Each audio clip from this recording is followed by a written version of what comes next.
Uy, hala! Nagkasalubungan na naman sila! Yan na naman si... Guys, dito na! Ay, ganda na sana ng araw ko, kaso may bobo sa dinadaanan ko. Sapol! Kung makapagsalita, parang hindi ako ang nag-check ng test paper niya na 2/50. Bogs! Bugok na itlog pala to eh!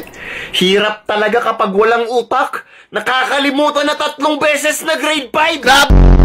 3 beses! Grabe, 3 talaga. Ilan yun? Yabang talaga nito. Lala, yan na!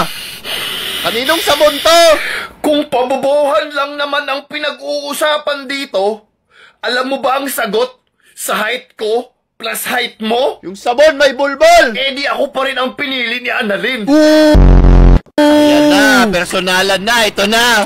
Eh di ibig sabihin mas bobo talaga ako. Inamin pa. Kasi ako ang bobo ng buhay niya. Gagi, oh my God! Sana pinost mo sa fb.com. Ikaw huwag mong dinadamay dito yung girlfriend ko, ha? Anong GFP nagsasabi mo? Ako naman talaga nauna sa kanya. Inagaw mo lang siya sa akin. Mga babae talaga, ayaw makontento sa isa. Nagpaagaw siya. Alam mo ba kung bakit? Bakit? Kasi puwet mo may racket.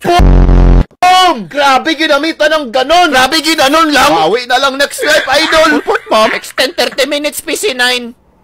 Puwet mo may racket. Gagi, inulit pa talaga.